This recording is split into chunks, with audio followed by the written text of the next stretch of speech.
Assalamualaikum warahmatullahi wabarakatuh. Berjumpa lagi bersama saya pada mata pelajaran fikih. Jadi pada pertemuan kali ini kita akan mempelajari fikih dengan bab perintah berkurban dan akikoh. Nah, ini sudah menginjak ke bab yang kedua. Nah, untuk pembahasan lebih lanjut, mari kita simak videonya bersama-sama. Materi yang akan kita pelajari yang pertama kali yaitu tentang pengertian berkurban ya. Jadi apa sih itu pengertian berkurban? Jadi berkurban itu nanti akan kita bahas, yaitu yang pertama definisinya secara bahasa, dan yang kedua yaitu pembahasan secara istilah. Jadi kurban secara bahasa yaitu berasal dari bahasa Arab ya, berasal dari kata bahasa Arab yang bunyinya qoruba yaqrubu kurbanan. Nah, jadi bahasa Arab tersebut mempunyai arti mendekatkan diri. Itu. Kemudian pengertian kurban atau berkurban secara istilah ialah penyembelihan binatang ternak yang memenuhi syarat tertentu, kemudian dilaksanakan pada waktu tertentu dengan niat ibadah guna mendekatkan diri kepada Allah Subhanahu wa taala. Kemudian dalam fikih juga kurban juga diartikan sebagai penyembelihan binatang ternak pada hari raya Nahar atau hari raya Idul Adha dan hari-hari tasyrik yaitu tanggal 11, 12, dan 13 Dzulhijjah ya, seperti yang sudah kita lewati kemarin ya, atau bisa juga disebut dengan bulan haji. Nah, di mana pada bulan ini orang-orang sedang melaksanakan ibadah haji. Kemudian setelah pengertian berkurban, kita sudah mengetahui secara bahasa dan istilahnya. Pembahasan yang selanjutnya yaitu membahas tentang sejarah dan ketentuan berkurban. Jadi awal mulanya itu seperti apa sih, kok bisa dinamakan, kok bisa disyariatkan untuk berkurban? Yaitu awal mulanya yaitu dilatar belakangi oleh kisah Nabi Ibrahim bersama putranya yaitu Nabi Ismail alaihissalam yang telah bermimpi diperintah oleh Allah Subhanahu wa taala untuk mengorbankan putranya, yaitu yang dimaksud di sini adalah putra Nabi Ibrahim yaitu Nabi Ismail. Nah, pada waktu itu Nabi Ibrahim itu bermimpi yaitu sekaligus wahyu dari Allah bahwasanya telah diperintahkan untuk menyembelih putranya yaitu Nabi Ismail. Padahal pada saat itu Nabi Ismail dalam fase lucu-lucunya seorang anak.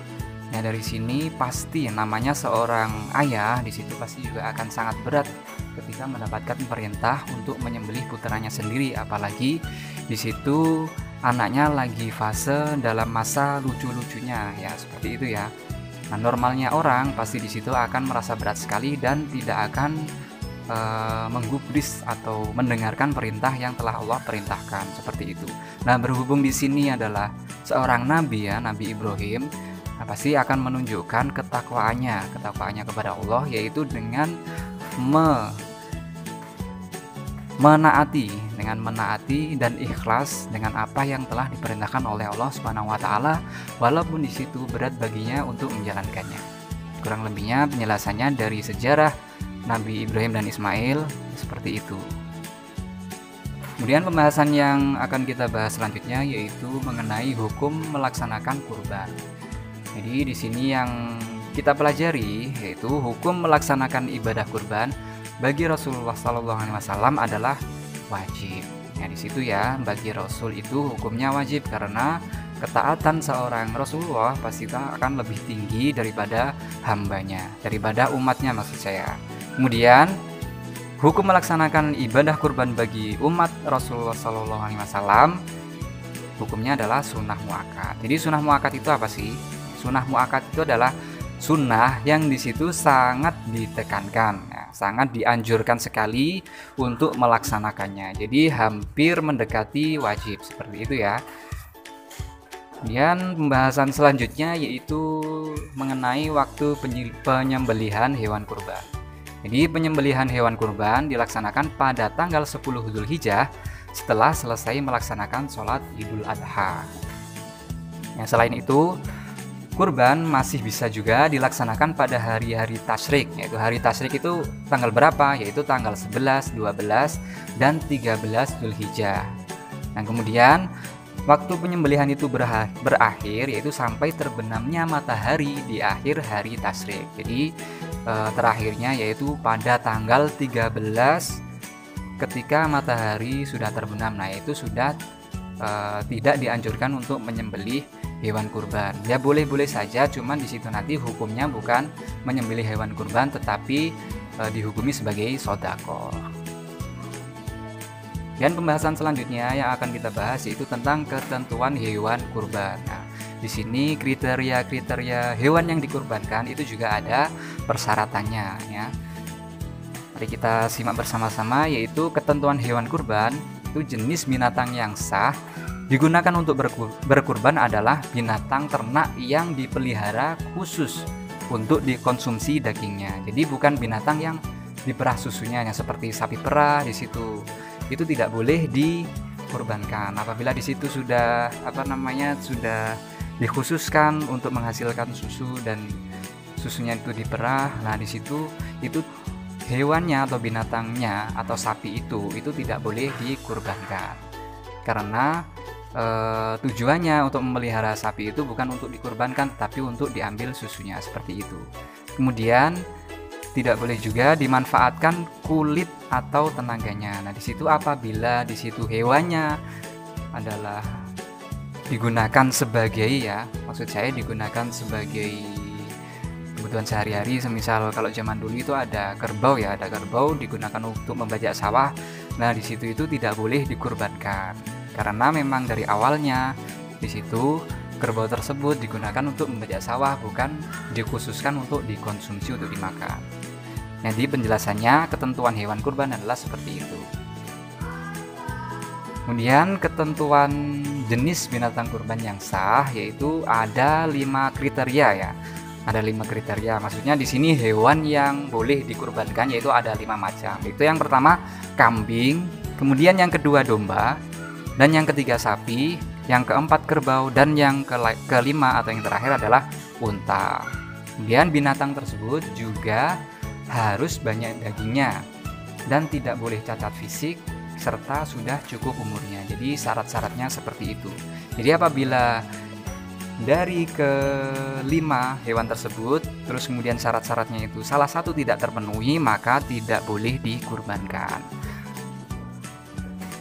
Kemudian penjelasan selanjutnya yaitu mengenai ketentuan hewan kurban, yaitu di sini ada seperti yang sudah saya tampilkan, yaitu kambing atau domba umurnya 1 tahun atau lebih atau sudah berganti gigi serinya. Nah, di situ ketentuannya kalau kambing itu adalah seperti itu. Kemudian yang kedua, kambing berumur 2 tahun atau lebih yang disebut ma'zun yaitu adalah syarat-syarat kambing yang boleh dikurbankan itu seperti itu. Jadi kita lihat poin 1 dan poin 2. Kemudian yang poin 3 yaitu kerbau atau sapi umur 2 tahun lebih. Nah, itu adalah syarat sahnya hewan kurban apabila orang mau kurban sapi atau kerbau itu harus 2 tahun lebih ya. Apabila di situ kurang dari 2 tahun maka tidak diperbolehkan untuk dikurbankan. Kemudian yang keempat yaitu hewan kurban yang boleh dikurbankan yaitu adalah unta. Nah, kalau unta ini berhubung umurnya panjang ya. Jadi unta di situ boleh dikurbankan ketika sudah umur 5 tahun. Nah, unta ini biasanya disebut dengan istilah ibili iblun seperti itu. Itu bahasa Arabnya unta yang sudah berumur 5 tahun. Kemudian ketentuan hewan kurban yaitu yang akan kita bahas selanjutnya. Sebelum melakukan penyembelihan hewan kurban, harus dipastikan bahwa hewan kurban tersebut memenuhi kriteria berikut ini. Jadi setelah kita mengetahui ciri-cirinya, sudah mengetahui hewannya apa, kemudian di situ umurnya berapa.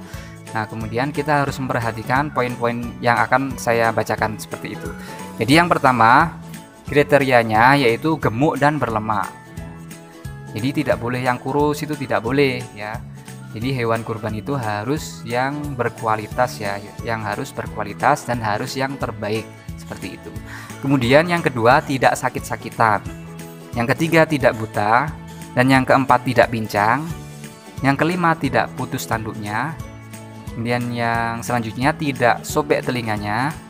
Kemudian selanjutnya tidak putus ekornya, dan yang terakhir tidak dalam keadaan hamil. Itu adalah kriteria-kriteria hewan kurban apabila sudah memenuhi persyaratan yang sudah saya sebutkan tadi. Nah, kemudian setelah kita mengetahui ketentuan-ketentuan dalam berkurban, yaitu yang akan kita bahas selanjutnya, yaitu tentang sunnah dalam berkurban.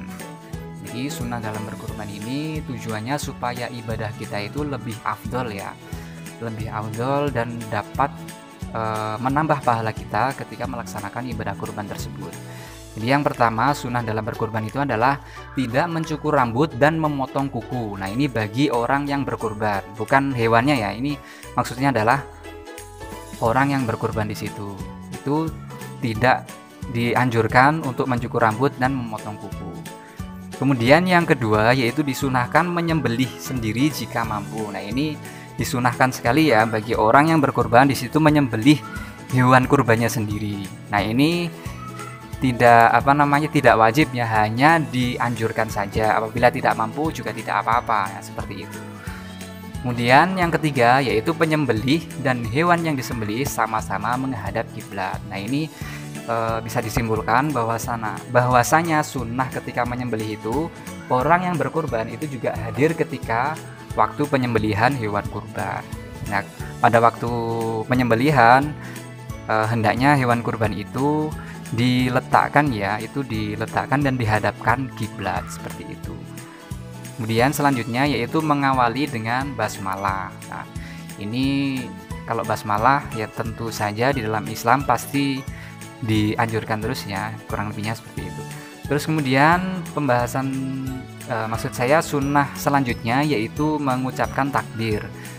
Ini mengucapkan takbir ini berlaku sebelum dan sesudah membaca basmalah.